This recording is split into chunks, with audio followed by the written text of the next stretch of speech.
Entonces, como les había mencionado unos minutos atrás, este primer capítulo quisimos iniciar con un ejemplo que se ha estudiado de recuperación económica a lo largo de toda la historia, ¿no? Por todos los estudiantes de economía.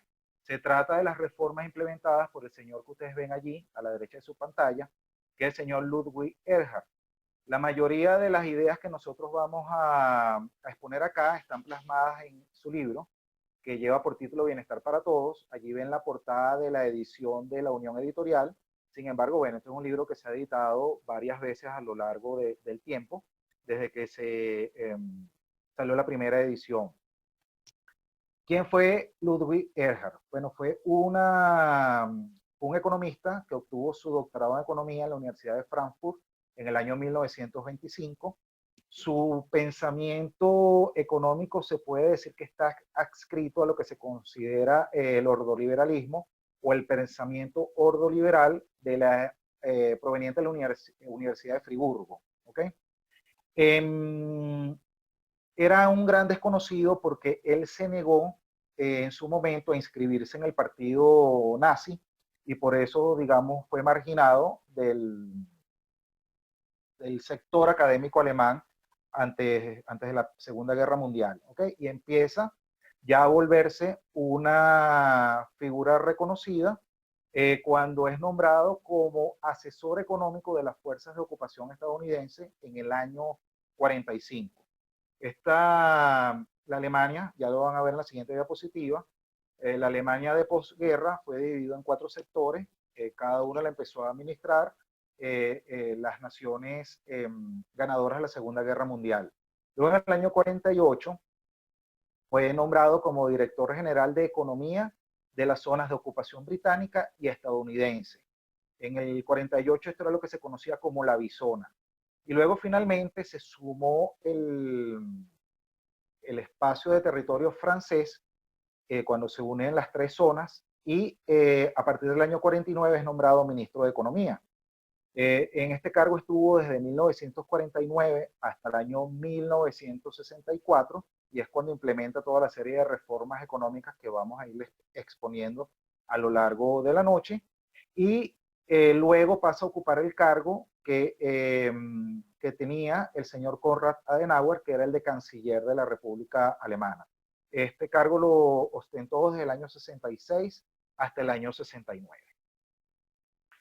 Ahora, esta es una primera aclaratoria de cómo pensaba el señor Erhard. Esta es una cita, él dice, o nos decía en aquel momento, no estoy dispuesto a permitir que siga hablándose del milagro alemán. Por eso le pido una disculpa al señor Erhard, porque nosotros titulamos este ciclo de conferencias como El Milagro, y a él no le gustaba que se dijera que eso no era ningún milagro, porque lo que sucedió en Alemania no fue producto de ningún acontecimiento sobrenatural. Para él, dijo, lo que se ha llevado a cabo en Alemania es todo lo contrario a un milagro.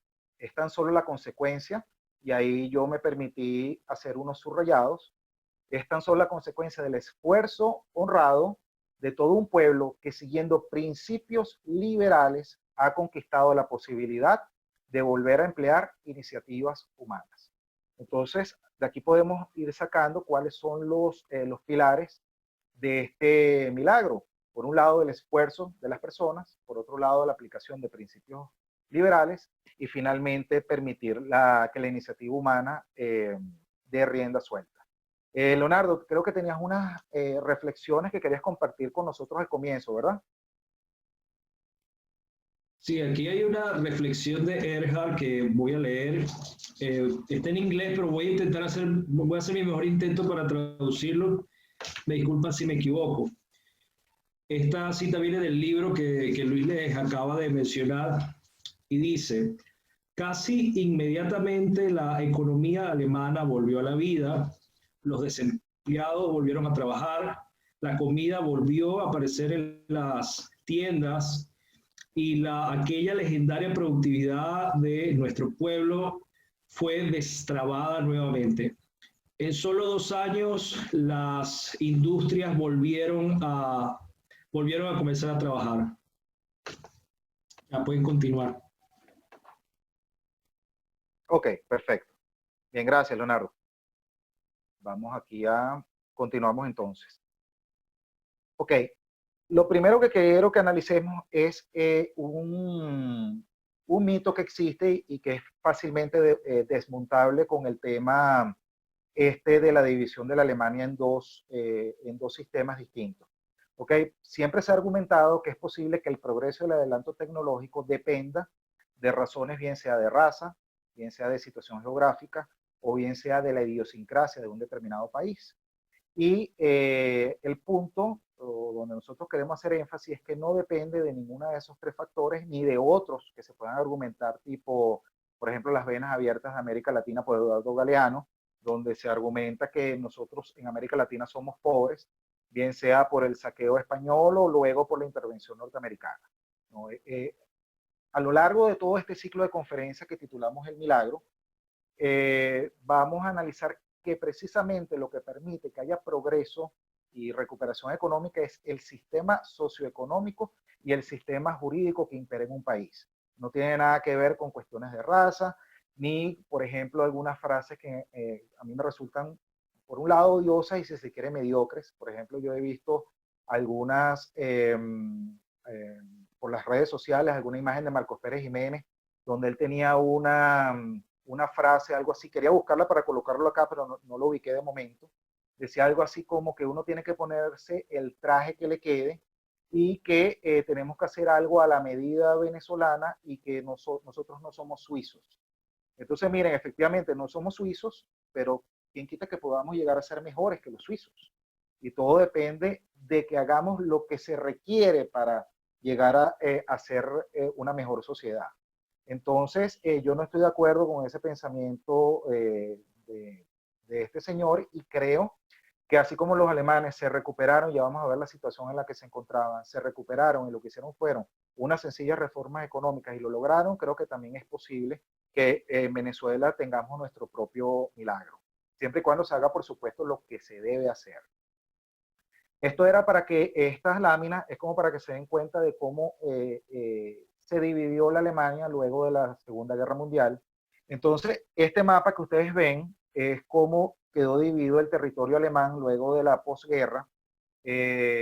Cada una de las naciones ganadoras tomó un pedazo del territorio para su administración.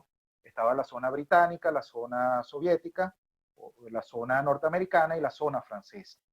Recuérdense que uno de los primeros cargos que ocupa el señor Erhard es la Bisona, que es la parte de Inglaterra y los Estados Unidos, y finalmente es ministro de Economía cuando el mapa queda como lo que ven allí a la derecha de sus pantallas, cuando queda ya la unión de los tres territorios administrados por Inglaterra, Estados Unidos y Francia, que es lo que se conoce luego como la Alemania Occidental o República Federal Alemana, y el lado que ustedes ven allí de color rojo vendría a ser el lado de lo que se conocía como la República Democrática Alemana, que fue el lado que estuvo administrado por el régimen de la Unión Soviética. Esto aquí era una de las cosas más lamentables de la historia de la humanidad. Esta es la construcción de este muro de Berlín. Allí tienen unas tres fotos de como que se den una idea de cómo era. Aquí tienen otra imagen de cómo era en la práctica. Fíjense que a la izquierda ven, en la parte de abajo, esa es la frontera del lado de la eh, República Federal Alemana o República Occidental. Lo demás que se construyó fue del lado de la República Oriental, una fosa con una parte de arena, unos obstáculos allí. Había unos perros guardianes que estaban atados con unas cadenas. Habían unos coches patrulleros, una serie de búnker, vigilancia y después otros dos muros más, uno con un cerco eléctrico y otro muro de cemento. Todo eso para evitar la gente que quería escaparse del lado oriental hacia el lado occidental. Ahora también porque quería traer esta lámina porque a veces se cree que es que Alemania es un territorio muy grande y que esta posibilidad de desarrollo que tiene Alemania es porque es un país inmensamente grande como los Estados Unidos o como es China. Y nada que ver, la superficie de Alemania es equivalente a un tercio aproximado del territorio venezolano. Ahí está la superficie en kilómetros cuadrados. Eso es como que si sumáramos el territorio del estado Bolívar, Guárico, Anzoátegui y Miranda. La suma del territorio de esos 4 estados que ustedes ven en pantalla vendría a ser el equivalente a la superficie del territorio alemán. El territorio alemán moderno, ¿ok? Cuando ya unificado. No estamos hablando de cuando era la República Federal y la República Democrática. En resumen, ¿cuáles eran los dos sistemas socioeconómicos que imperaban? El del lado occidental, un sistema donde prevalecía el libre mercado, y en el lado oriental, o lo que se conocía como República Democrática Alemana, lo que prevalecía era un régimen de planificación central. Todo bajo los consejos o la guía de la Unión Soviética. Ahora,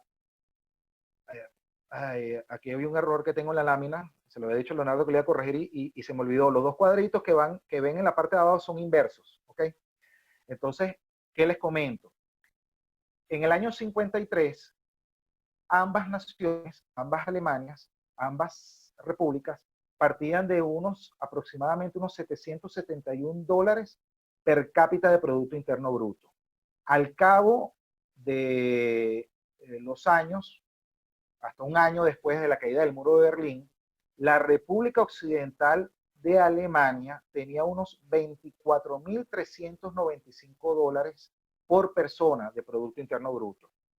En cambio, la otra Alemania, la de la economía centralmente planificada, había alcanzado unos $9.350 de Producto Interno Bruto per cápita. O sea, estamos hablando de entre el doble y el triple, como un 250% de diferencia en cuanto a Producto Interno Bruto. Por otro lado, en la Alemania Occidental se desarrollaron todo tipo de industria automotriz, las marcas más conocidas son Volkswagen, Mercedes-Benz y BMW, y en el caso del desarrollo y de la tecnología en vehículos, del lado de la Alemania Oriental, se conservaba la misma tecnología para el año 1990 de la Segunda Guerra Mundial. Es decir, los motores de los vehículos, de los carros, eran de 2 tiempos. Eso es como los motores de una moto hoy en día. Esos eran los motores que usaban los carros de la época, de la década de los 90, la misma tecnología de la Segunda Guerra Mundial. Motores que generaban una contaminación unas 90 veces mayor de los carros con otro tipo de tecnología como la que se desarrolló en otros lugares del mundo. Era tanto el atraso tecnológico que hasta la varilla para medir el combustible no tenían un reloj en el tablero, sino que tenían que introducir una varilla así como para medir el aceite en el motor. Asimismo tenía que verificar los alemanes del lado de la República Oriental qué cantidad de combustible les quedaba. Esto en cuanto a la empresa, en el lado occidental lo que prevaleciera la libre empresa, en el lado oriental todas las empresas eran estatales, no había propiedad privada, ¿okay? Había un régimen comunista allí, mucha burocracia, y los directivos de las grandes empresas o de las que existían eran por cargos políticos. ¿Okay? Estos directivos llegaban a esos cargos por las amistades políticas que tenían. Otro, en cuanto a servicios públicos, en la Alemania Occidental había pleno acceso al agua potable. En la Alemania Oriental el 40% de las personas estaban sin agua potable. Ahora fíjense, bueno, esto es para comparar cómo eran las dos Alemanias. En la del lado occidental había libertad de expresión, libertad de tránsito, libertades políticas, libertad de asociación, libertad económicas, etc.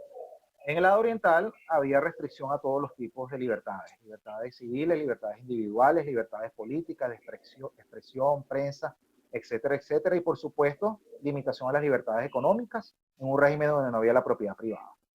Ahora, ¿por qué les traigo esta comparación? Estas 4 o 5 láminas comparando entre una cosa y otra. Primero, para desmontar ese mito inicial que les hablé al comienzo. El mito en el cual se dice que el desarrollo económico de un país puede ser dado, bien sea por la raza, por la idiosincrasia, por la cultura, etcétera, etcétera. Y en este caso, estamos hablando de un mismo país que se dividió luego de un conflicto bélico Estamos hablando de eran los mismos alemanes, hablaban el mismo idioma, tenían la misma cultura, pero se instauraron dos sistemas, dos visiones contrarios de cómo conducir una sociedad. Y ahí están los resultados a la vista de que era la forma de vida en un lugar y en otro. De que en los últimos 10 años la Alemania occidental le dio unos aportes a través de toda clase de subsidios a un equivalente de 500 millones de dólares a la oriental por año. ¿Okay? La Alemania oriental, de todos los países de la Europa del Este, era la que estaba en mejores condiciones. ¿Okay?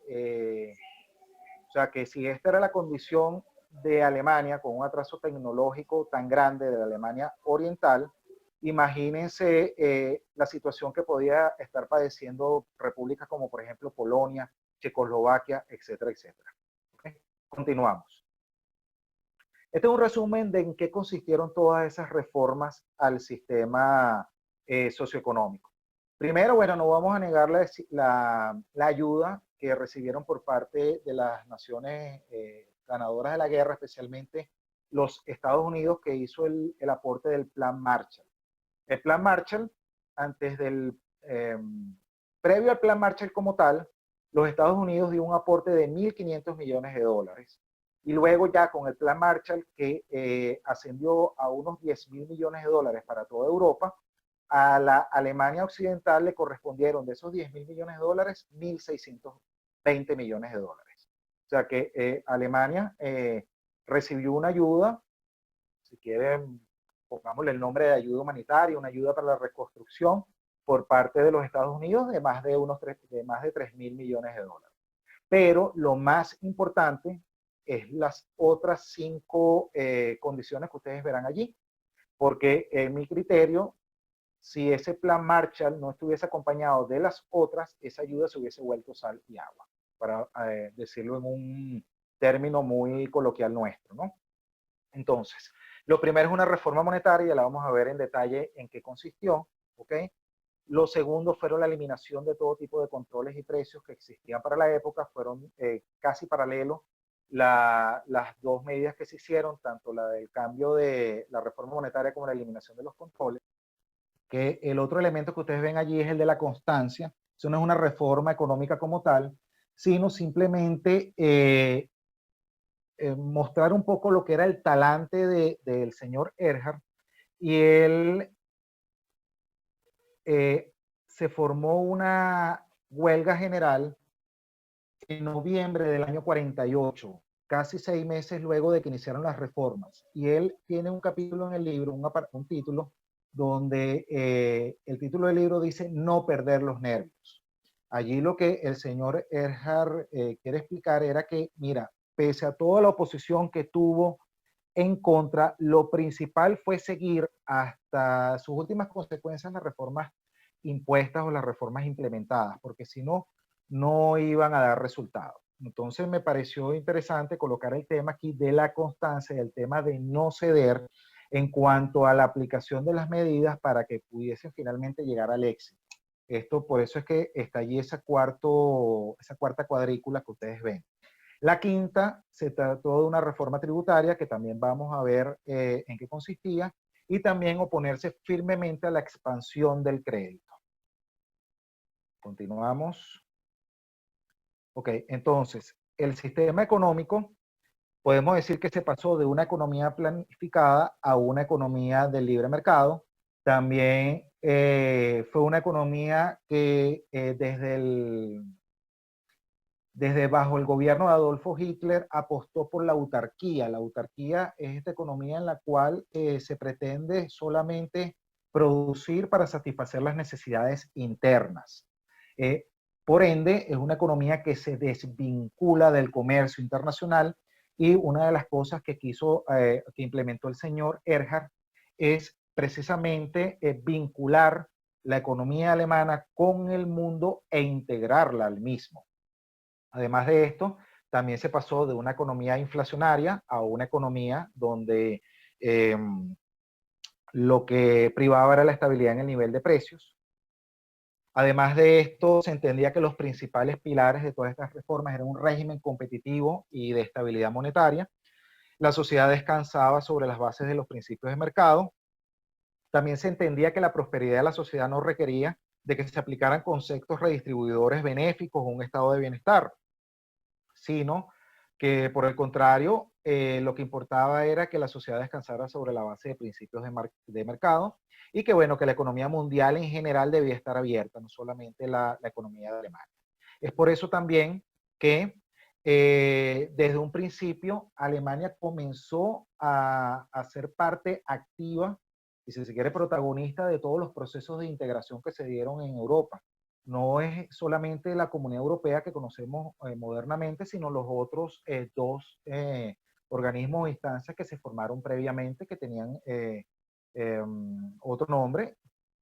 Desde un principio, Alemania fue parte activa en este proceso de integración. Luego, aquí quería también explicar esto porque siempre se habla de que en Alemania se aplicó a lo que se llamaba la economía social de mercado y esto a mí me llamaba mucho la atención porque decía, bueno, ¿en qué consistía esta parte social?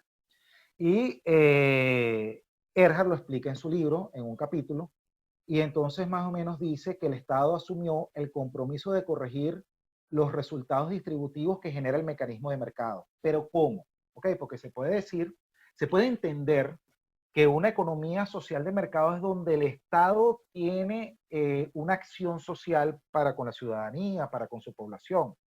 Y entonces cuando me adentro al libro del señor primero ministro de Economía y luego canciller alemán, vemos que lo que él dice es que el Estado debe corregir eh, las inconsistencias del mercado, pero es asegurando que haya competencia. ¿Cómo?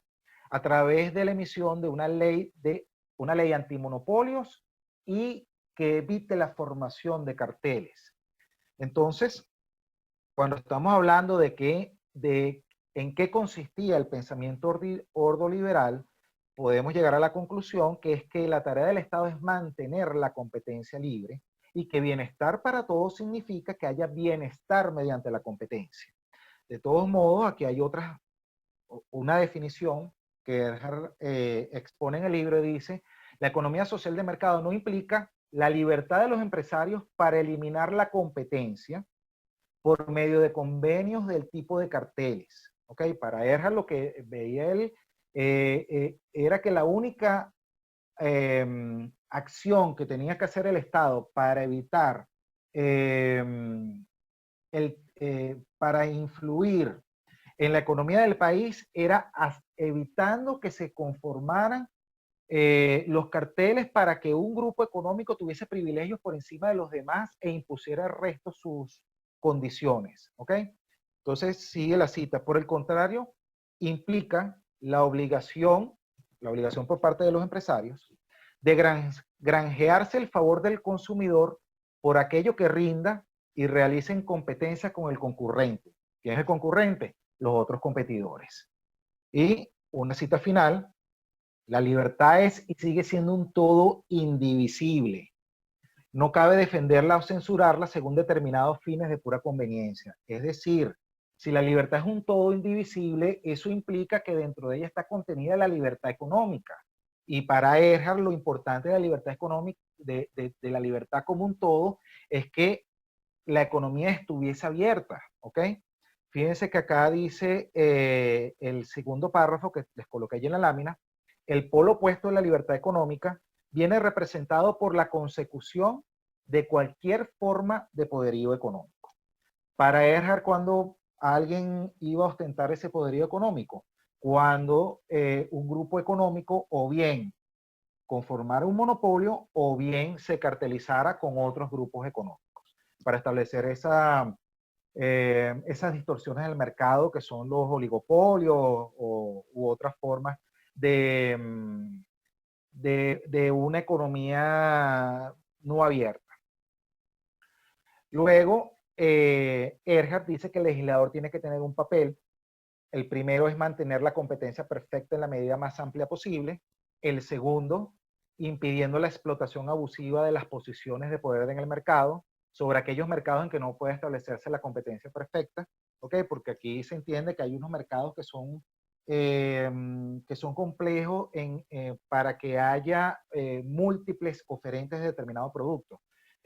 Ergo, estas actividades económicas que requieren muchísimas, muchísimas cantidades en cuanto a inversión de dinero, ostentosas cantidades, por ejemplo, no sé, se me ocurre electrificación, generación eléctrica, una construcción de una represa. Entonces, para Erhard, puede ser que pueda haber posiciones dominantes, pero la ley antimonopolios y carteles que debía emitir el legislador tenían que impedir la explotación abusiva por parte de estas posiciones, de estos grupos que lograban posiciones de poder. Y finalmente, creando con este designio un organismo estatal que vigile y, si fuera necesario, ponga bajo su influencia el acontecer del mercado. Entonces, una reflexión de la primera de estas tres láminas de la economía social del mercado: para el bienestar para todos era bienestar por medio de la competencia, una competencia que se debe asegurar lo más perfecta posible. Ahora, entrando ya a las reformas de política monetaria como tal, que se implementaron el 18 de junio de 1948. Lo primero fue que se creó una nueva moneda, lo que se conoció modernamente como el marco alemán, originalmente se llamaba el Deutschmark, en sustitución de la moneda anterior, que era el Reichsmark, el Reichsmark alemán. Luego, además de esto, se conformó un nuevo sistema central bancario, un equivalente al Banco Central de Venezuela acá, de corte federal. Aquí es la gran diferencia, porque Venezuela, a pesar de que en su constitución se precia de ser federal, pero sabemos que en la práctica, si hay un Estado bien centralista, es el nuestro. Entonces, esta institución, que es reguladora de la política monetaria, era de carácter federal y completamente autónoma al gobierno.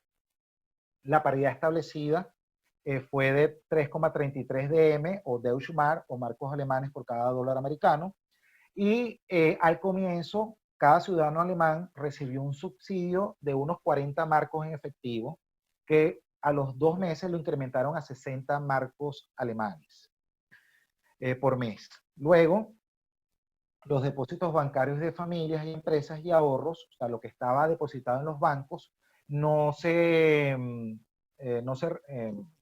aplicó la tasa de conversión anterior de 3,33 marcos alemanes por dólar, sino que se transformaron en 6,50 marcos por cada 100 Reichsmark.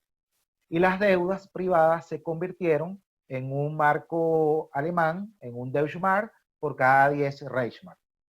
Y además, esta autoridad central, esta autoridad monetaria, se comprometió por sus estatutos a velar por la estabilidad monetaria.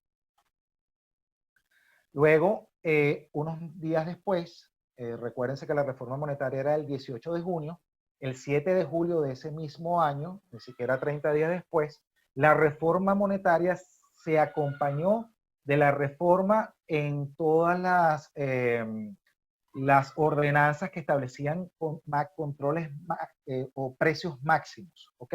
Las ordenanzas de controles de precios, las cuales estaban vigentes del régimen de Adolfo Hitler en la Alemania nazi, ¿ok? Se derogaron casi que todos los precios máximos impuestos de esa época, exceptuando los de algunas materias primas como el acero y el carbón, ¿ok?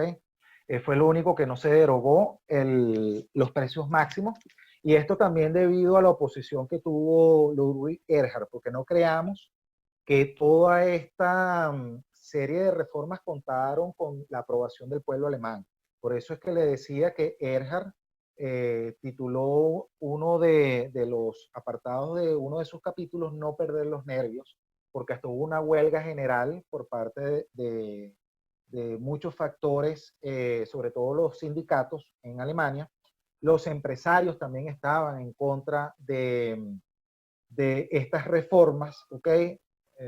Muchas veces los empresarios le tienen un terror a la competencia, y el empresariado alemán de la época nazi era un empresariado que recibía muchos beneficios por la asociación con el partido, o el partido nazi de la época. Entonces, Lord Guerra tuvo oposición en contra de muchísimos factores, tanto a lo interno como a lo externo, porque además de ello, los asesores en materia económica que venían que hacían vida en Estados Unidos, e Inglaterra, también estaban opuestos a las reformas de libre mercado. ¿Y esto por qué? Porque para ese momento el gobierno de los Estados Unidos estaba encabezado por los demócratas y para ellos lo que eran firmes creyentes de la economía intervenida, de las políticas keynesianas y no tan afectos al tema del libre mercado. Y por otro lado, luego de la Segunda Guerra Mundial, el señor Winston Churchill pierde las elecciones contra Clement Attlee, que era el presidente del Partido Laborista inglés, y en Inglaterra se comienza a instaurar eso que se conoce como el socialismo fabiano. Entonces, además de la oposición a lo interno, las otras naciones que en ese momento estaban, por un lado, apoyando y por otro lado, administrando o colaborando en la administración de esta Alemania de posguerra, también estaban opuestos a las medidas liberales del señor Erhard. Dejaron de usarse el trueque, ¿ok?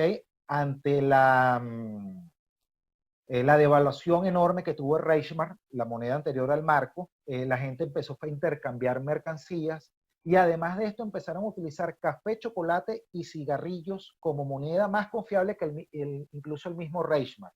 Cigarrillos americanos como por ejemplo Lucky Strike y otras dos marcas empezaron a utilizarse como moneda de uso común por encima de Reichsmark. Obviamente esto trajo una consecuencia en el corto plazo, que fueron unos grandes incrementos de precio, y por eso es que se da antes del término de ese año 1948, específicamente el 12 de noviembre, ¿ok? Sí, unos 3 meses después, se da la huelga general y Erhard decidió no perder los nervios, seguir adelante con las reformas y luego en el mediano plazo los precios de las mercancías comenzaron a bajar. Tanto es así que de entre 1950 y 1949, exactamente el índice de precios bajó o decreció en un 10,6%. ¿Ok? Ese incremento inicial que se dio con la implementación de las primeras medidas, lo que estaba era tratando como de generar el equilibrio necesario para acabar con las distorsiones. ¿Por qué? Porque si bien había toda suerte de precios máximos, nadie conseguía esas mercancías al precio fijado por el gobierno. ¿Okay? Es como lo que ya hemos vivido acá en Venezuela.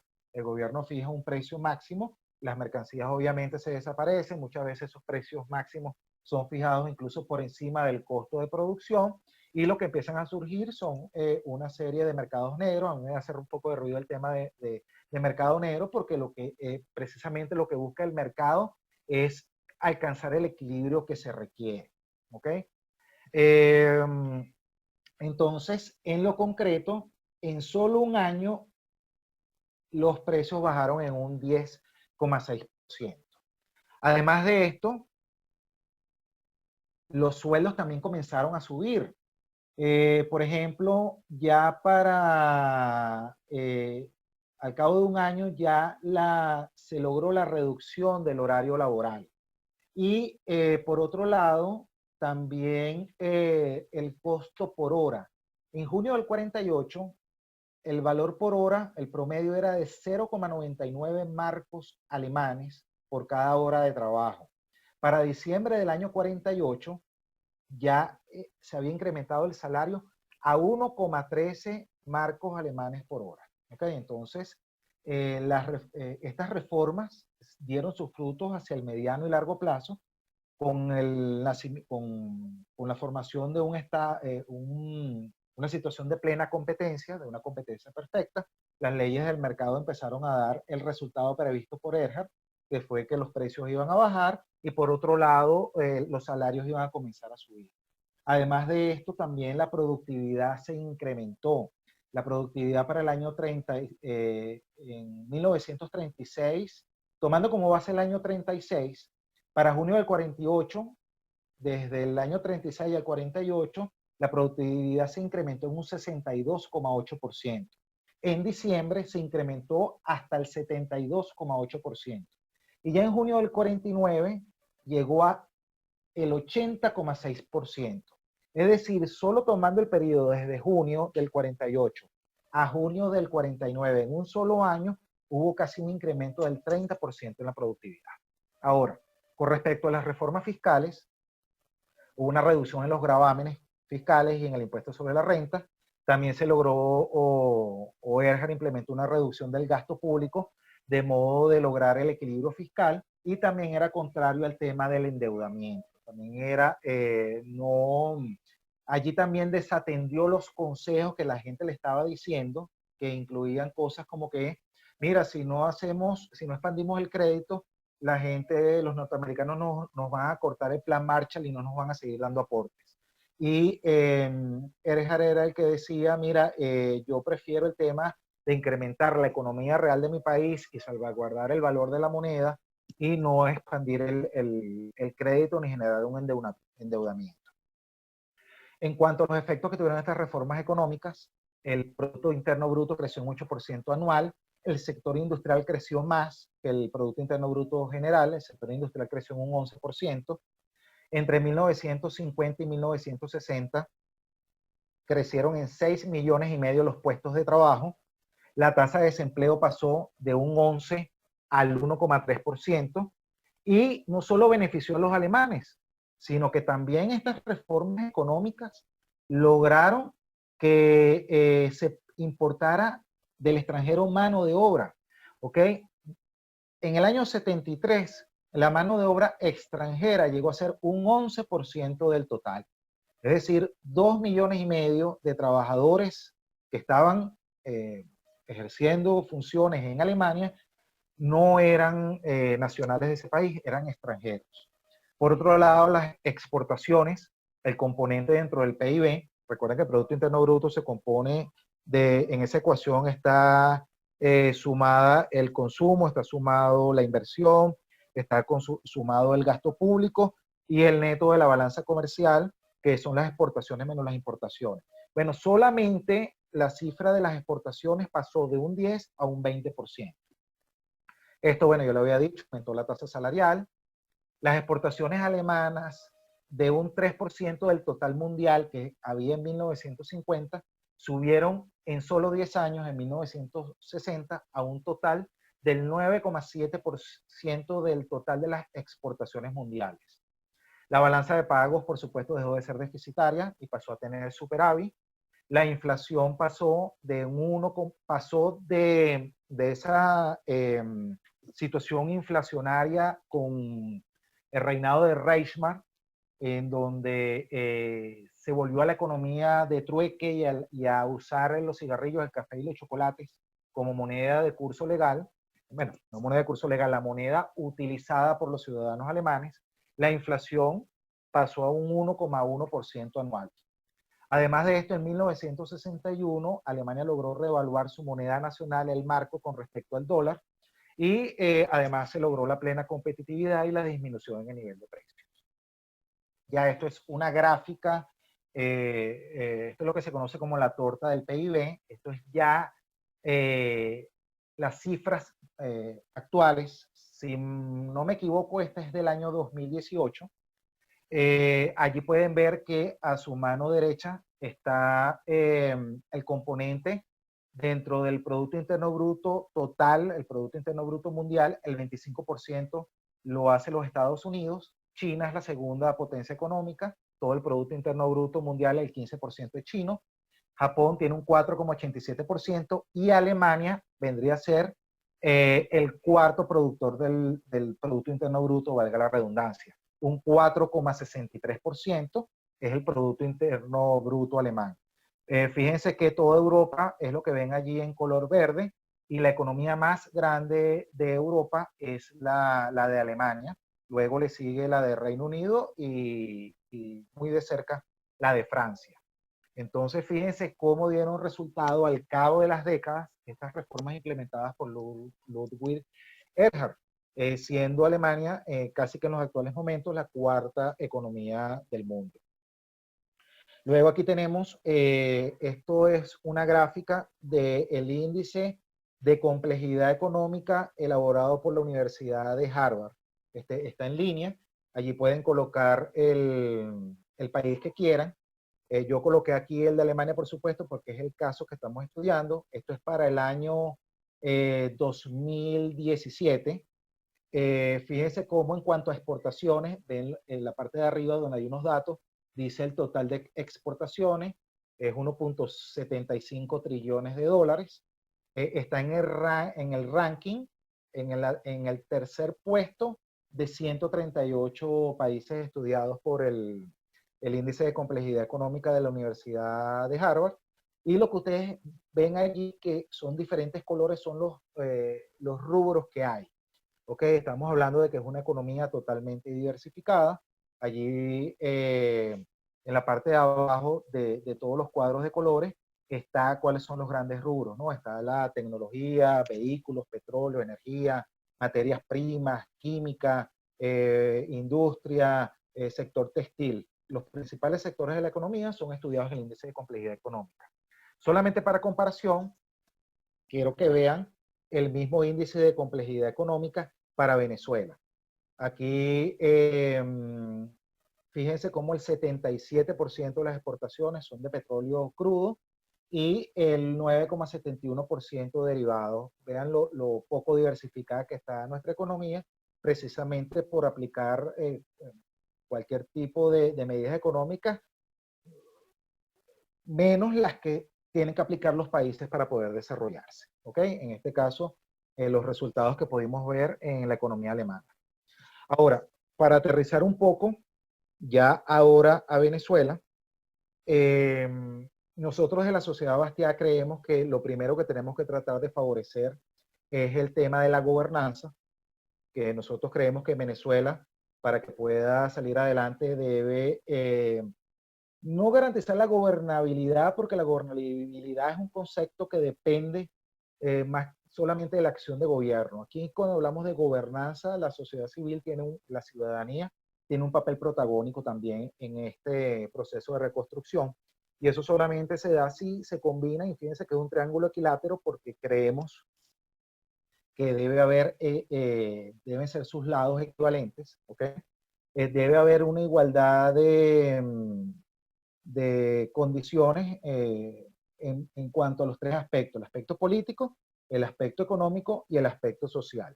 Y este gran triángulo de la gobernanza lo dividimos en otros tres triángulos menores, que son el triángulo del progreso económico, el triángulo de la armonía política y el triángulo de la equidad social. Entonces, ¿qué es lo que nosotros creemos que es necesario para garantizar el progreso económico? Bueno, muy sencillo: que el sistema económico promueva la libre competencia, que el sistema político dé garantía a las libertades en general, como bien decía Erhard, que falleció en el año 77. Por cierto, en este mes de mayo se está conmemorando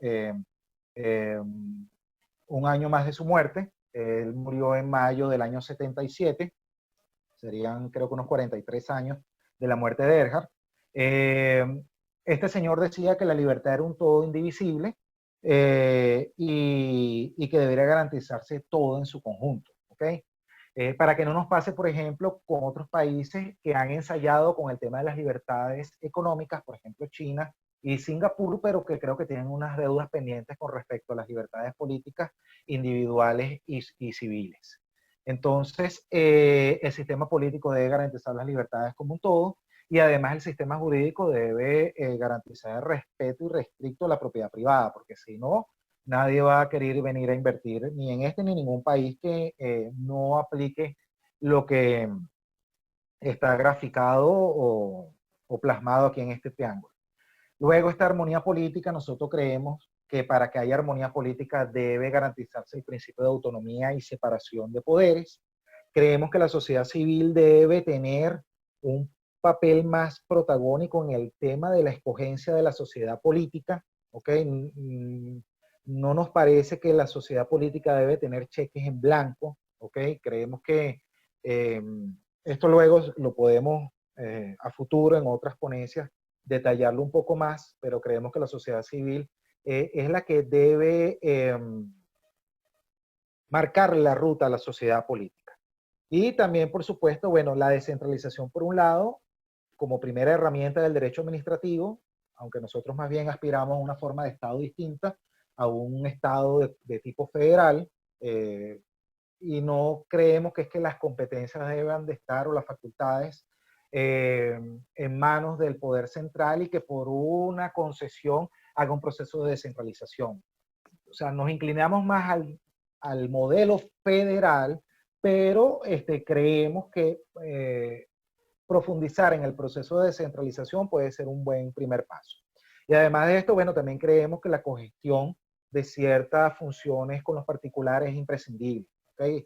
La empresa privada debe tener una mayor participación en una serie de actividades, por ejemplo, incluso en la educación, por ejemplo. Nosotros creemos que un gobierno que quiera de verdad recuperar a Venezuela y hacer algo por tener una educación moderna, debería de promover en primer término el emprendimiento educativo. ¿Okay? Eso creo que es fundamental. Y además de esto, bueno, tantas otras cosas como por ejemplo repensar nuestra relación con el petróleo y la industria petrolera, repensar también este tema de las industrias básicas, etcétera, etcétera. ¿Okay? La economía debe estar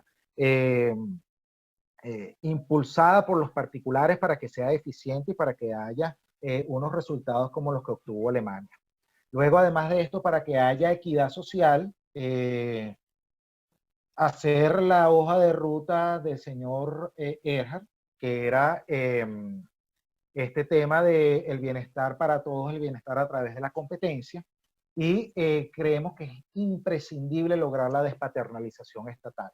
Ese estado de bienestar, ese estado intervencionista, toda esa serie de conceptos, ese estado socialista, debe ser desmontado, ¿ok? Lo antes posible para que Venezuela pueda insertarse en una hoja de ruta de progreso. Y creemos también que es necesario implementar una reforma económica en Venezuela y por eso es lo que ustedes ven allí en la base de ese triángulo, porque no podemos pretender lograr la despaternalización estatal si los mismos ciudadanos no son capaces de hacerse responsables de sus propios gastos y satisfacer sus necesidades por sí mismos. Entonces, perdón, creemos que la despaternalización estatal tiene que estar acompañada del control de la inflación y por supuesto del cambio cultural.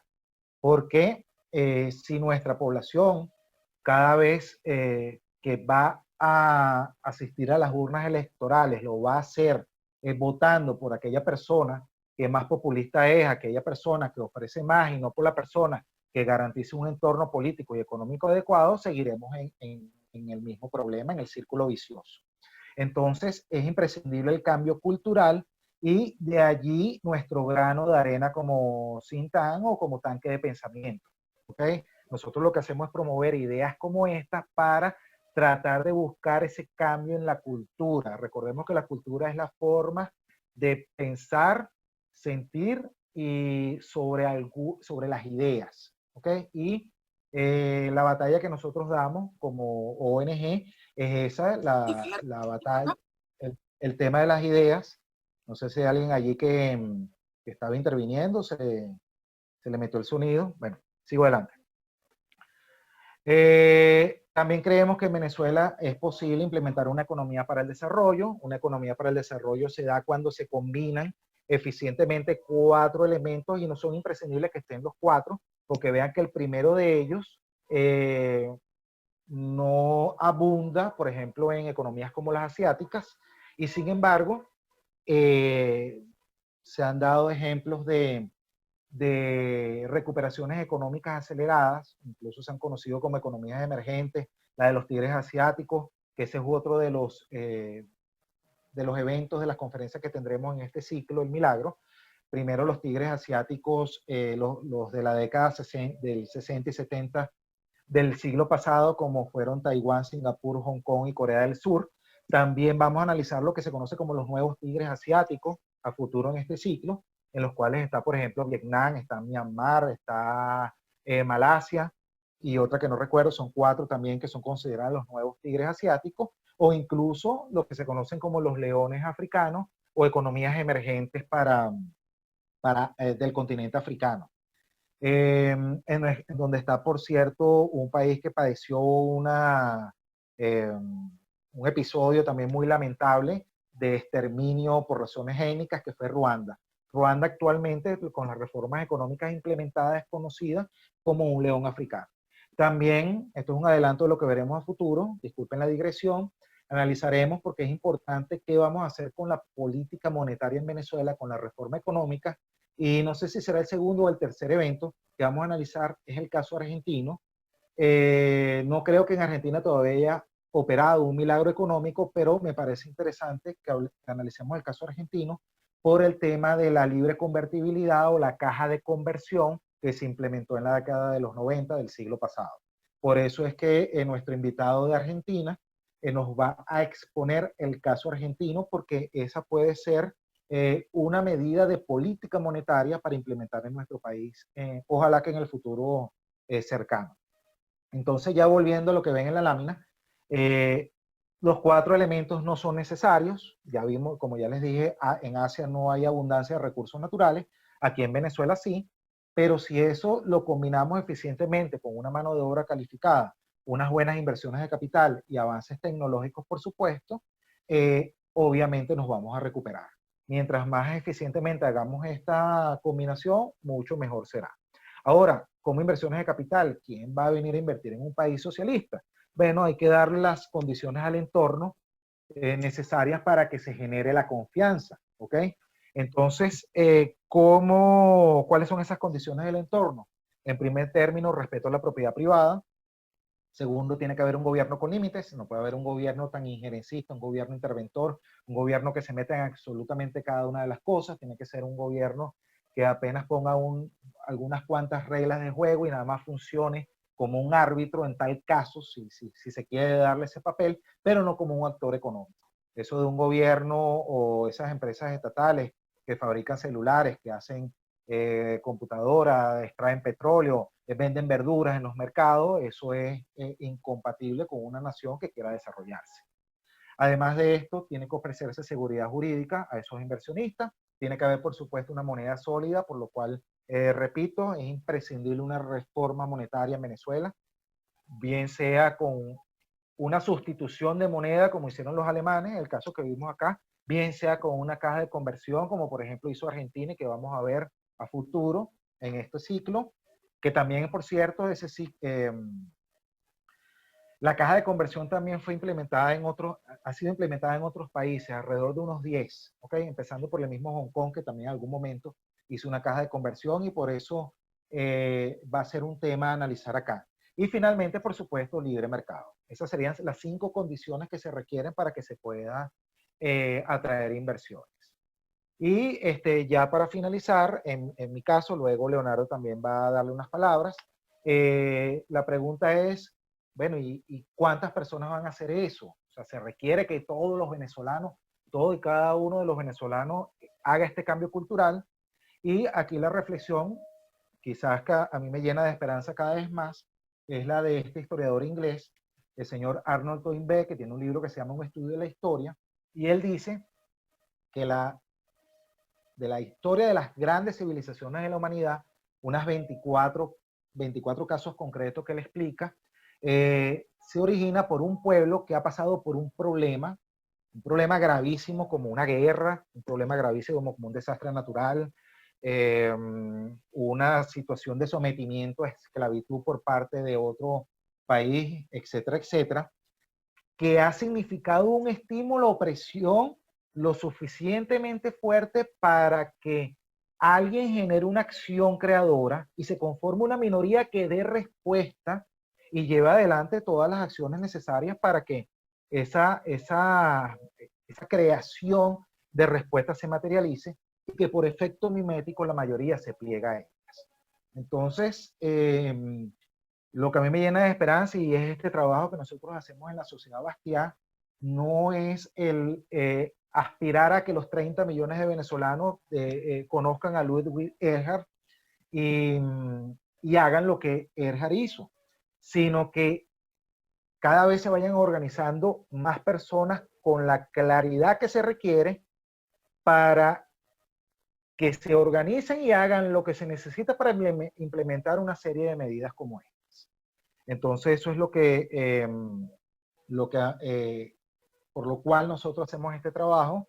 Esto es un poco los materiales de los cuales sacamos la información. El Atlas de Complejidad Económica de la Universidad de Harvard, que es una página web que está en línea, de donde se sacaron los dos gráficos que ustedes vieron allí. El libro de Erhard, Bienestar para Todos. Un libro de un economista mexicano, Luis Paso, que se llama Del Socialismo al Mercado, la enseñanza del siglo. Real Heroes de Lawrence Reed, en español Héroes Verdaderos, y Milagro Económico, Mito, Realidad, del editor Juan Benfeld, que tenía varios ejemplos de medidas como esta. Y ahora, bueno, aquí está nuestra página web. Si quieren ver una reseña, una muestra de nuestro trabajo, ahí están las cosas que hemos venido haciendo desde el año 2015, que nos conformamos como fundación aquí en Venezuela, y nuestras redes sociales en las principales plataformas, Facebook, Instagram y Twitter, para que nos sigan. Leonardo, si quieres participar, por favor, que creo que tenías unas notas allí. Muchísimas gracias, Luis. Excelente. De verdad estuvo fantástico. Sé que todos piensan igual. Sí, yo quería agregar algunas cosas. Uno de esos libros que es el Real Heroes de Lawrence Reed, que él es el director fue el director por muchos años de la Fundación por la Educación Económica y es muy cercano a nosotros, a la Sociedad Bastiat, es amigo. Él escribió este libro y en el apartado de Erhard, él hace un análisis interesante. Esto nos va a llevar unos 2 minutos y luego vamos a pasar a responderle las preguntas, que hay varias preguntas que hizo la audiencia. Y Lawrence Reed dice en su libro que tenemos que entender algo muy importante. Alemania, después de años de nacionalsocialismo, donde hubo mucho control, luego la ocupación, digamos en 1940 está muy, muy pobre, había inflación, había hambre, había delincuencia, había crímenes callejeros, había abuso de las autoridades, tenías que tener amigos burócratas, y esto es muy similar a lo que vivimos en Venezuela. Entonces esa parte humana, esa parte social que a todos nos destruye el corazón cada vez que vemos un niño en la calle morir, todas estas consecuencias sociales que vemos en Venezuela pueden ser aliviadas con medidas económicas, no están desconectadas una cosa de la otra. Y algo muy importante que resalta el libro es que hay una relación importante entre lo social y lo económico. La pobreza, la delincuencia, las personas que se suicidan, que lo vemos constantemente en los regímenes comunistas, están directamente relacionados con su bolsillo, con su estómago.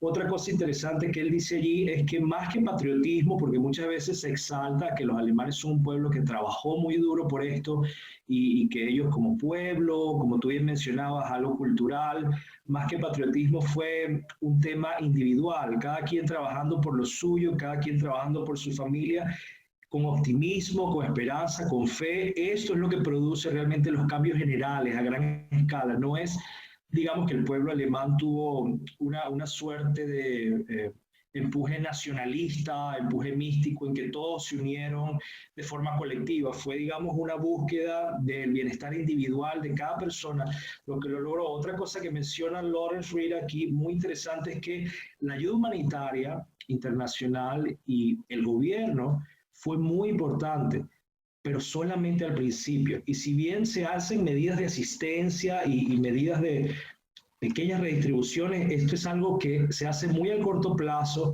y no es lo más fundamental. Y además esta ayuda humanitaria fue empleada también para subsidiar algunas industrias, es decir, no fue directamente a dárselo a los pobres. Entonces tenemos que tener cuidado con estas ayudas humanitarias si la empleamos bien, porque Venezuela no debe vivir de ayudas humanitarias, es solamente el principio. Y luego dice que, bueno, como ya bien Luis lo dijo, Lawrence Reed dice aquí que hubo huelga, hubo muchas personas en contra de esto y sin embargo ellos perseveraron.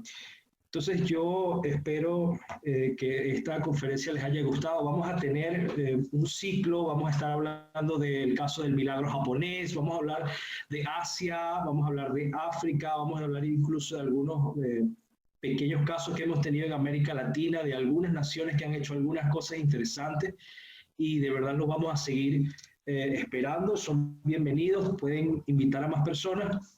Ahora, hay algunas personas que han hecho preguntas y... Sí, sí, correcto. Yo tengo ya algunas aquí en el Okay. WhatsApp, ¿ok? Entonces, miren, por aquí Sonia García, voy a empezar de las que tengo acá y luego me voy al chat. Sonia García nos dice, creo que el plan país no es un ejemplo de ese escenario que propones de la situación actual de Venezuela, y ese es el plan actual. Bueno, mire, yo creo que hay más planes por todos lados, lo que pasa es que digamos que fuera del plan de la patria, que es el que tiene el señor Maduro, el otro plan que existe es el plan país del señor Guaidó, pero no todas las personas no creen en ninguno de esos dos, ¿ok? El plan país de Guaidó, que no sé si es de Guaidó o de Leopoldo López, no se ha implementado, por supuesto, no son gobierno aún, a pesar de que lo aceptemos como presidencia interina, pero no tienen forma ni manera de ejecutarlo, ¿ok? Pero no es lo único que existe. Ya toca de parte de otras personas que se organicen para decir que el plan país es una reedición de las políticas de la Cuarta República. Eso es lo que yo veo allí, ¿ok? De la mal llamada Cuarta República, ¿ok? Moisés Benaín nos hace una aclaratoria: Malasia, Taiwán y Singapur, los tigres del sudeste de Asia.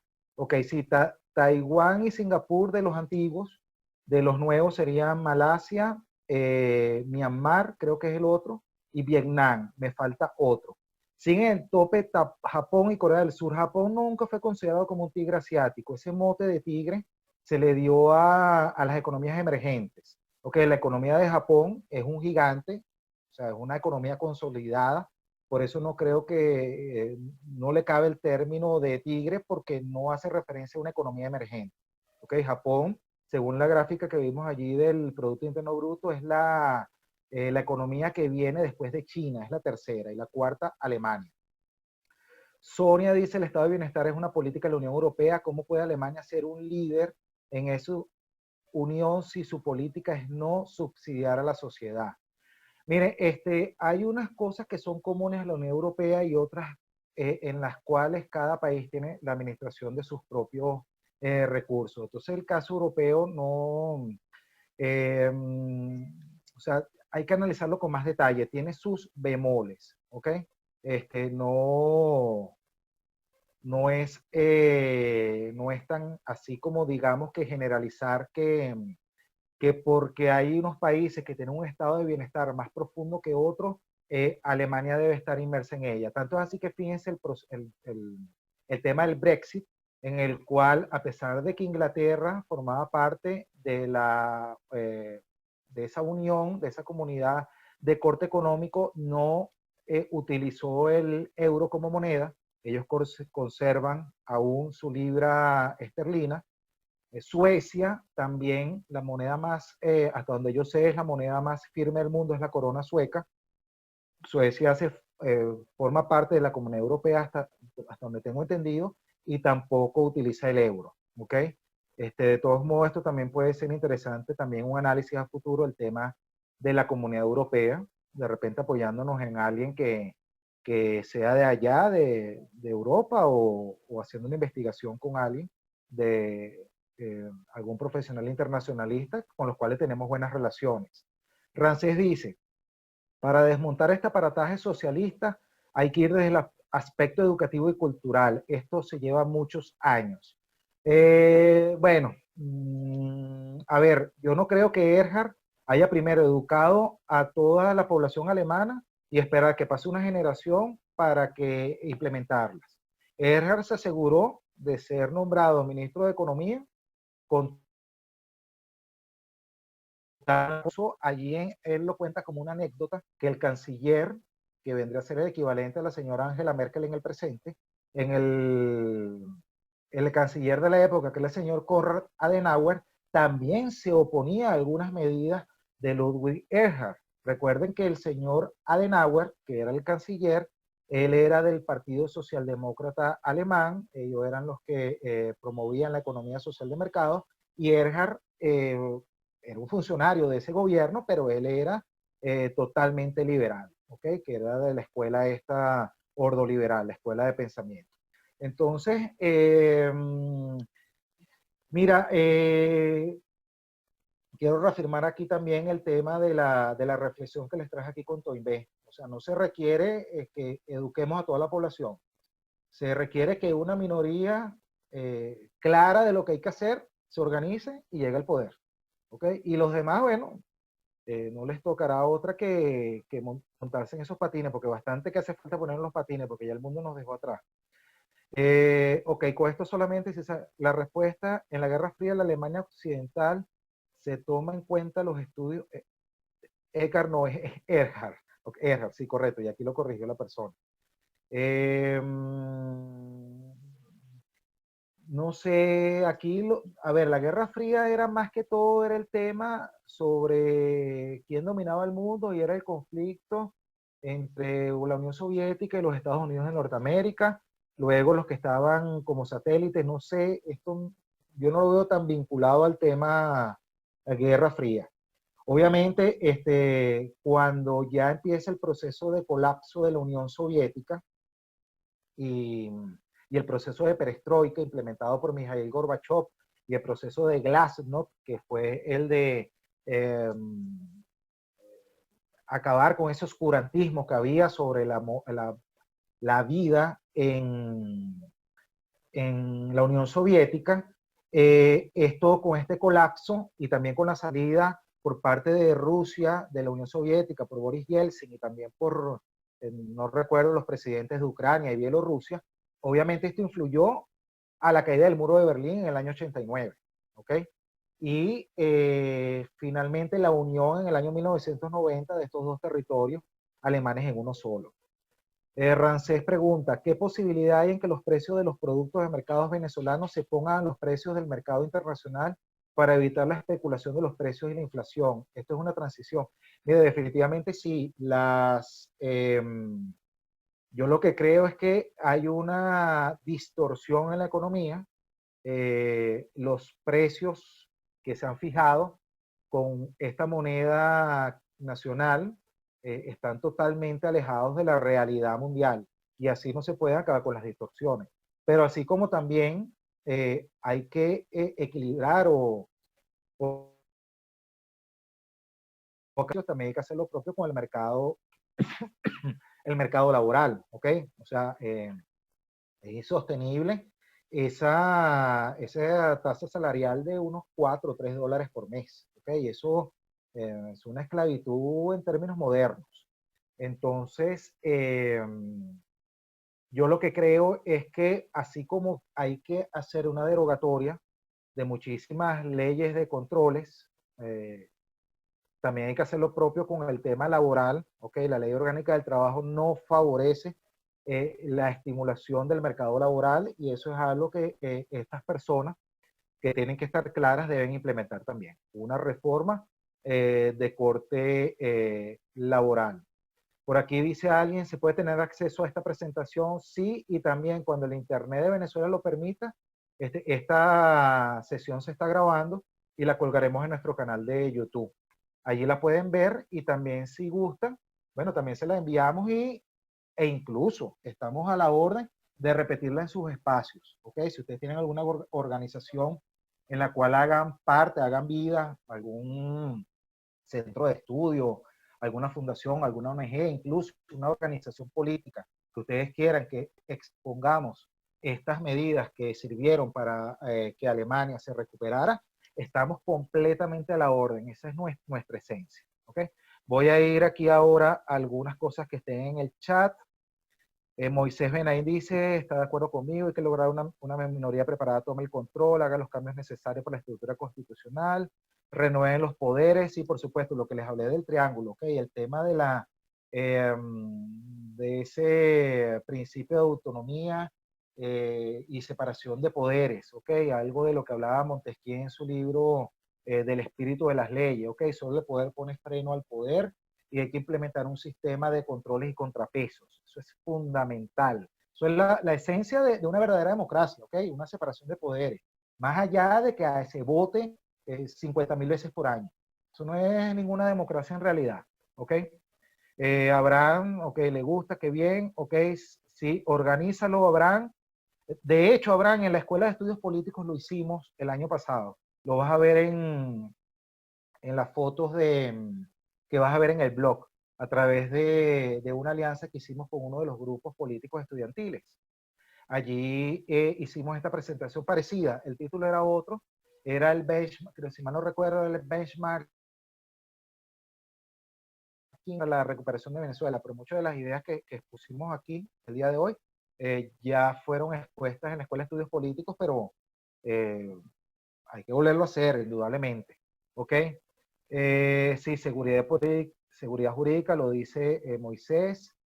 Singapur no es un buen ejemplo, correcto, pero es un buen ejemplo en materia de medidas de corte económico y de libertades económicas. Fíjense que Singapur, como les dije, tiene una deuda en tema de libertades civiles individuales. Cabeza el índice de libertad económica. Se lo pelea año a año con Hong Kong. A veces Hong Kong encabeza el índice de libertad económica y a veces Singapur lo desplaza. Entonces, hay cosas que hay que tomar de algunos países. Continúo aquí, un modelo federal, correcto, Rancé. ¿Qué diferencia hay entre una economía social de mercado y una economía de mercados? Bueno, Piero, según lo que dice Erhard en su libro, una economía social de mercado es que las instituciones del Estado aseguren lo mayor posible la existencia de una competencia perfecta. ¿Ok? Bienestar para todos es bienestar a través de la competencia según Erhard. Por supuesto, yo me imagino que sobrarán las explicaciones por parte de los políticos para darle una connotación populista al tema de que es una economía social de mercado. ¿Okay? Y puede ser que veas alguna interpretación distinta. En el caso del espectro político venezolano,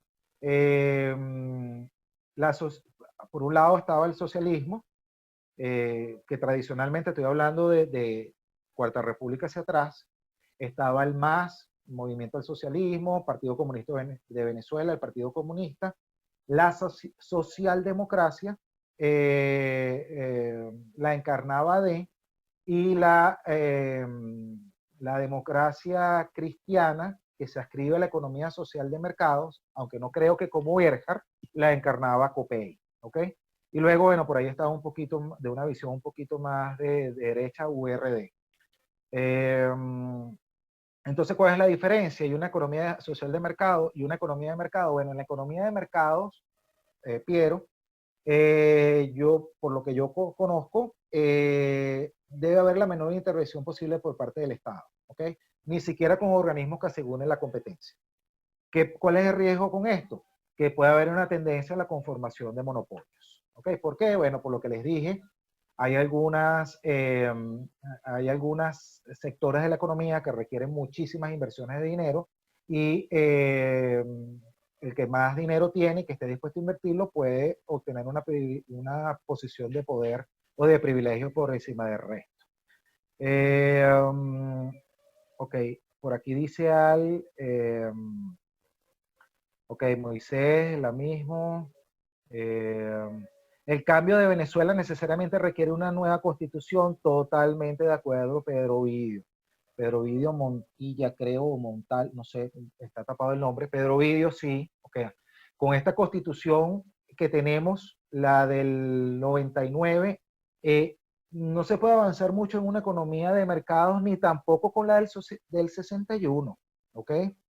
La constitución del 61 prevé, o sea, deja muchas cosas en hombros del Estado y lo que tenemos que buscar es el empoderamiento ciudadano, ¿okay? Lo que tenemos que tratar de aspirar para tener una sociedad distinta es que la ciudadanía esté empoderada y que le restringamos al mínimo las facultades del gobierno de turno, ¿ok? Porque no sabemos quién es ese que va a llegar al gobierno.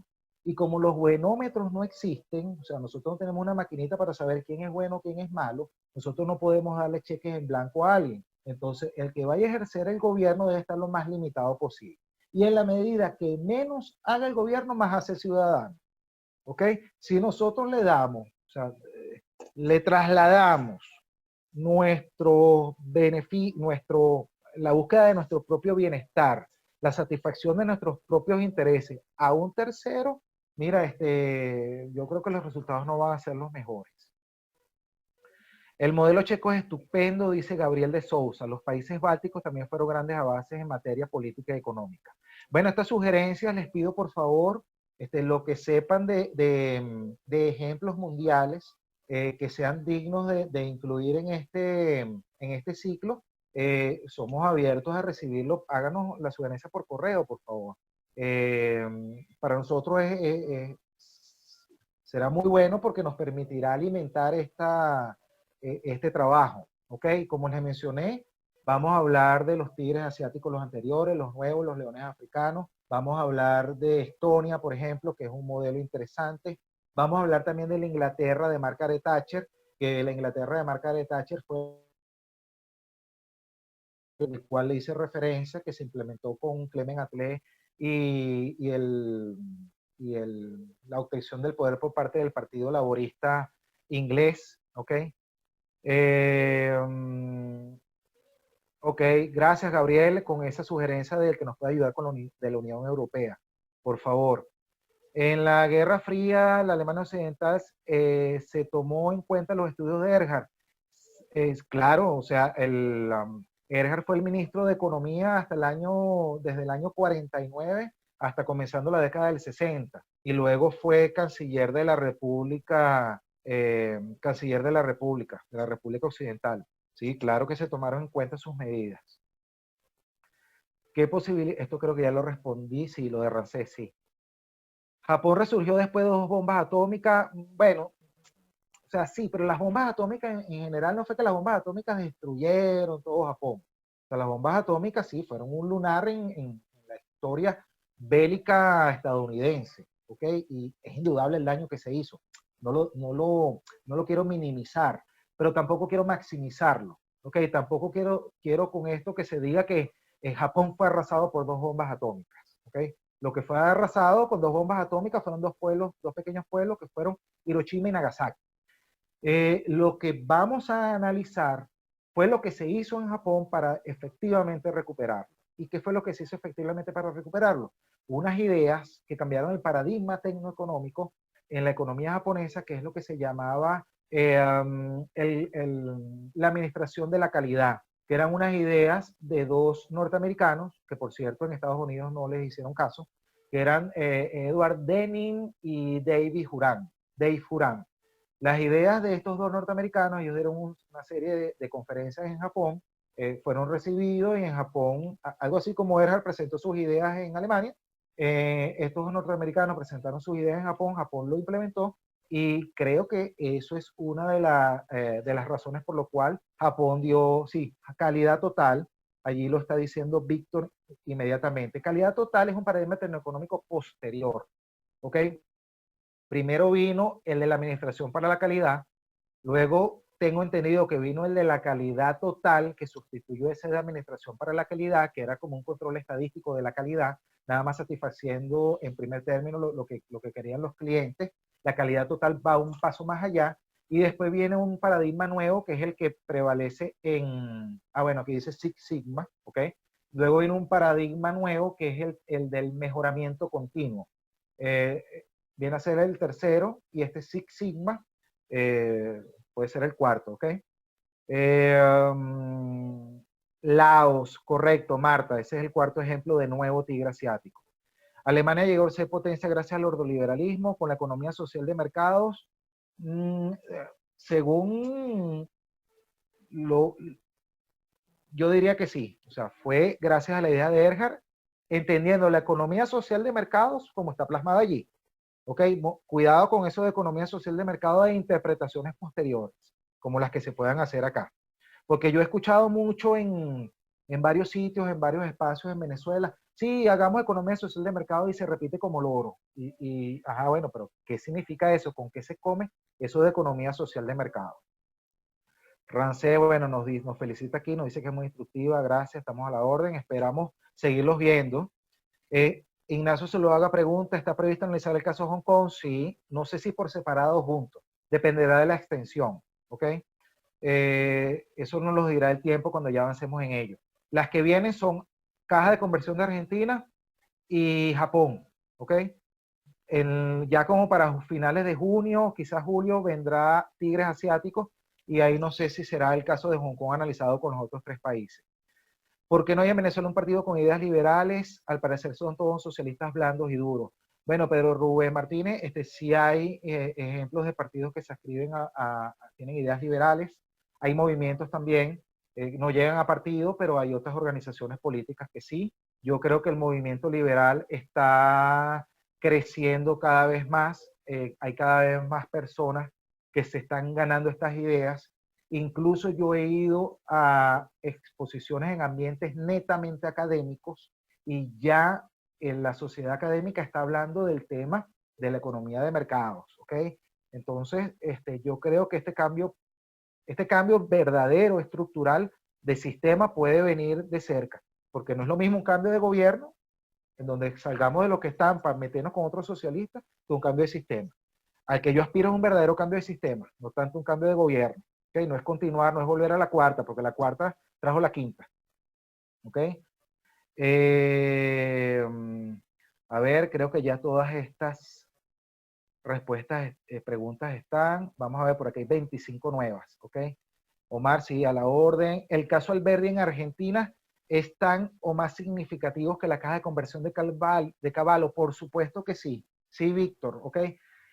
Tanto así que, pero lo que pasa es que, claro, no tengo a nadie vivo que exponga sobre eso, porque las reformas de Alberdi son muy antiguas, pero eh, voy a pedir al expositor que nos va a hablar del caso argentino que incluya lo de Alberdi. ¿Por qué?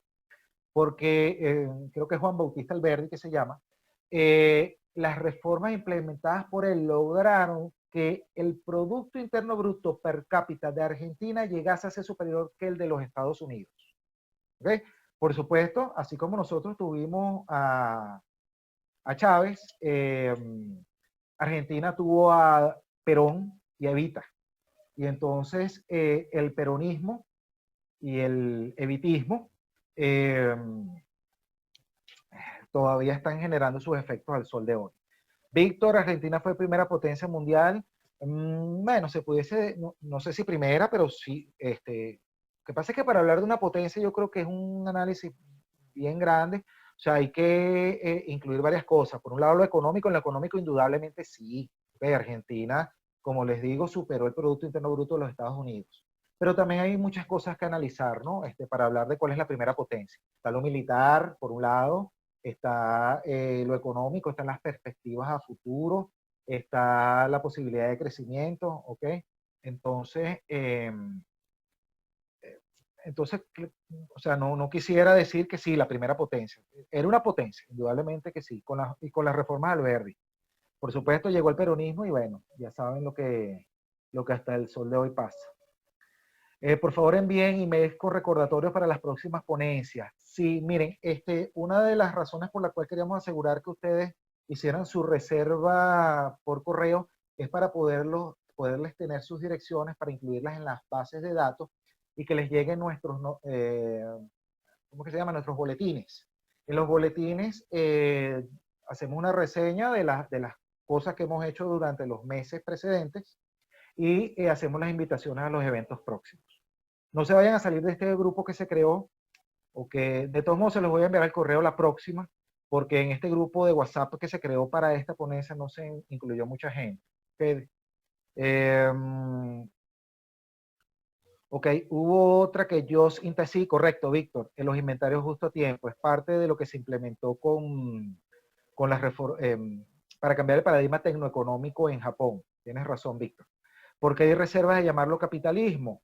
Bueno, mira, yo soy reticente a llamarlo capitalismo porque precisamente es un término acuñado por la izquierda, específicamente por Carlos Marx, como para hablarlo de, como que si eso fuera un padecimiento o una enfermedad de la economía. O sea, lo correcto es llamarlo como eso, o sea, una economía de mercados, una economía de libre mercado. ¿ok? Porque esa connotación negativa de capitalismo fue dada por la izquierda y aparte de eso, ese capitalismo se puede confundir con algo a lo cual no debemos aspirar, que es esa economía mercantilista o ese capitalismo de amigotes o ese pseudo capitalismo que muchas veces se implementa y por supuesto no da buenos resultados. Perdón que se me cayó acá el teléfono. Ok, sigo acá con las calidad total, Japón, la película de Gun-Ho, sí, bien, Víctor. Víctor como que lo vamos a poner de ponente del modelo japonés, nos ha dicho varios datos aquí interesantes. Ricardo Barón, ¿estarías de acuerdo con quitarle al Estado el monopolio de la salud, la educación, seguridad social, sistema de voucher y riqueza del subsuelo? Bueno, mire, es una medida, yo creo que es difícil de aceptar. Yo creo que lo que se necesita es implementar, en principio, eh, lo que se conoce o lo que yo les dije, el emprendimiento en materia educativa, ¿ok? Y el sistema de voucher puede ser interesante, ¿ok? El sistema de voucher yo creo que es plenamente viable, ¿ok? Es interesante. Podemos, yo tengo un amigo mexicano, es el profesor Santos Mercado, que tiene un libro que se llama Es tiempo de separar Estado y educación. Yo lo voy a invitar a que sea uno de nuestros ponentes, porque creo que es un experto en la materia, y él puede exponerles con suficiencia este tema del sistema de vouchers. ¿Okay? Yo creo que puede ser interesante, se puede combinar también con el tema de favorecer el emprendimiento educativo, tratar de que esta curva se aplane, hablando como en el lenguaje del coronavirus, que es esta curva que les digo. Mire, de 10 estudiantes de la educación básica en Venezuela, 8 están en el sector público y 2 en el privado. Entonces, yo creo que de momento es complicado decir que hay que eliminar la educación pública. No creo que sea sostenible como medida, pero sí hay que ver qué incentivos se le da a la gente para que hagamos una discusión que es bien interesante en Venezuela, que es este tema del Estado docente versus la sociedad educadora. Para mí que el Estado docente es una tesis fracasada, ¿ok? Yo no creo que eso haya dado buenos resultados, ni en un comienzo y mucho menos ahorita. ¿Okay? Yo lo que creo que lo que se requiere es que pongamos sobre la mesa el debate. ¿Qué queremos? ¿Seguir con el Estado docente que sigue dando malos resultados? ¿O busquemos aspiremos a eso de la sociedad educadora? Y para eso podemos hacer unos incentivos fiscales eh, interesantes, algo como por ejemplo exonerar por 40 años de impuestos sobre la renta y de otras medidas fiscales a quien se dedica a la educación. De esto, eh, por ejemplo, aquí Rancés dice, lo certifico, yo soy docente del Ministerio de Educación, por ejemplo, yo conozco a Rancés y yo confiaría más en inscribir a mis hijos en un colegio administrado por él que llevarlo a un colegio público donde quien va a ser el maestro es alguien de la misión, ¿cómo es que se llama la última misión? La de Chamba Juvenil, que es lo último que se implementó el gobierno. Entonces, en lugar de buscar que el gobierno resuelva con su estado docente la educación por medio del Chamba Juvenil, yo prefiero que los que ya son docentes graduados conformen sus colegios privados. Y el que no tenga el dinero para pagarlo, ahí entra el sistema de vouchers, que es el que plantea aquí el amigo Ricardo Barón. ¿Qué es el sistema de vouchers? La educación es privada, y el que no tenga el dinero para pagarlo acude al Estado y el Estado le da el subsidio a la persona, más no al colegio. Y la persona, el padre, el representante, el estudiante, paga directamente la educación que más les conviene. Y de esta manera se logra una economía, una educación competitiva, una educación que busque el mejoramiento continuo, una educación de calidad. ¿Okay? Una de las cosas que mata la iniciativa y el progreso humano es la falta de competencia. Y donde el gobierno entra, no hay competencia. ¿Ok? Okay. ¿De qué sirve tener? Okay. Ese sistema lo implementan los colegios asociados. Sí, correcto. Incluso aquí Rancés habla en el chat de que lo implementa la ABEC. La ABEC es la Asociación Venezolana de Educación Católica. ¿Ok? Ahí creo que la alcaldía de Caracas, no sé quién más, e incluso el Ministerio de Educación subsidia a la ABEC y por eso los colegios Fe y Alegría están al alcance de las personas, son privados, pero se paga una cuestión totalmente mínima. Nada que ver con lo que se paga en un colegio privado normal. Otro ejemplo que me consta es un instituto universitario en el cual yo di clases. La alcaldía de Sucre tiene un convenio en el cual a ciertos estudiantes de Petare que tienen buen promedio, la alcaldía le paga la carrera directamente a este colegio universitario. Y me consta porque yo fui profesor de allí. Tengo el libro de Erhard en PDF, pero no lo he conseguido en físico. Ustedes saben dónde se consiguen. Lo pueden buscar, aquí se los voy a mostrar. Lo pueden buscar en la librería del Cedice. Allí está, y también lo pueden ubicar ¿cómo se llama esto? En los libreros del Puente de las Fuerzas Armadas. Por allí también lo pueden tener acceso a él. ¿Ok? Exacto, José Gregorio aquí nos dice, librería del Cedice. En PDF, por favor, que lo tenga en PDF, envíemelo por correo. Como yo lo tengo en físico, no me he preocupado en buscarlo. Envíemelo por correo y yo se los envío a los demás, a los 72 personas que se inscribieron, se los envío en PDF, por favor. Los que lo tengan, los que dijeron allí que lo tienen en PDF. Otro ejemplo de un sistema similar. Hay colegios en La Pastora también, preescolares sobre todo, guarderías, que tienen convenios con la alcaldía. Las guarderías son privadas y la alcaldía de Caracas hace el pago de esas mensualidades. O sea que sí es posible, ¿ok? Y no son cosas de Alemania, son cosas que se han hecho en Venezuela. Así que lo que tenemos que hacer más bien es promover esos modelos que yo creo que son plenamente funcionales y necesarios, muy necesarios. Bueno, yo creo que es esto. No sé si viste algún, Leonardo, por favor, que tenías ahí. Solo una, Ajá. solo se me escapó una que es de la señorita Ana Ruiz, que dice que si esa mano de obra que llevaron a Alemania cuando Erhard era especializada y de qué países la trajeron.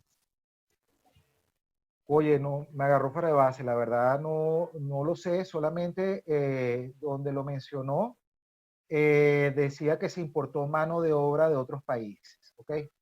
Eso lo voy a mencionar acá porque yo creo que también se requiere, ¿no? Yo creo que parte de la Venezuela pujante que algunas personas de más edad que yo disfrutaron en Venezuela fue gracias incluso a la importación de mucha mano de obra calificada, sobre todo la que estaba huyendo de la Segunda Guerra Mundial. ¿Okay? Para acá vinieron grandes masas de trabajadores especializados, sobre todo obreros calificados en el área de la construcción, portugueses, italianos, incluso alemanes, españoles también, que huían de la dictadura de Franco. Y hubieron varios procesos de inmigración seleccionados que se implementaron. Primero con Marcos Pérez Jiménez, e incluso antes hay un economista muy famoso, el señor Alberto Adriani.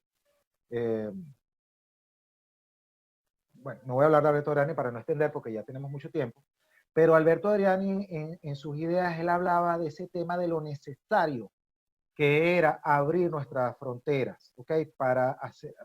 Para como alimentar nuestra sangre, por decirlo así metafóricamente, de nueva cultura, de nuevas costumbres, de nueva técnica, más tecnología, nuevos conocimientos. Y yo creo que eso es imprescindible hacerlo en Venezuela.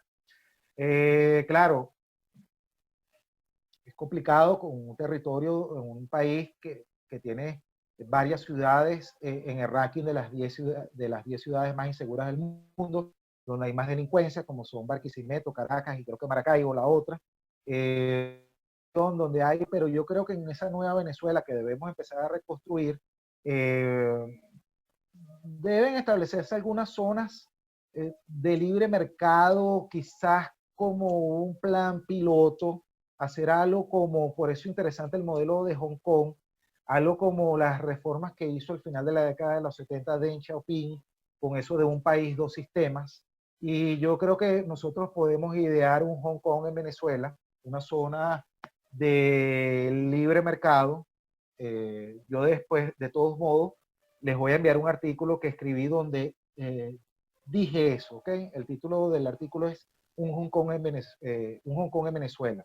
Y hay otro también que lo acompaña, que es los jaguares americanos, que si Venezuela rugirá como uno, creo que es el título del artículo, donde se habla también de este tema, ¿ok? Si lo pudieron hacer los tigres asiáticos, lo pudieron hacer 4 países en África que se consideran leones, y lo pudo hacer Chile. El Mercurio, un diario chileno, le acuñó ese término a Chile en algún momento cuando publicó ese artículo, que le puso jaguar americano, haciendo referencia a un felino que vive en nuestro continente.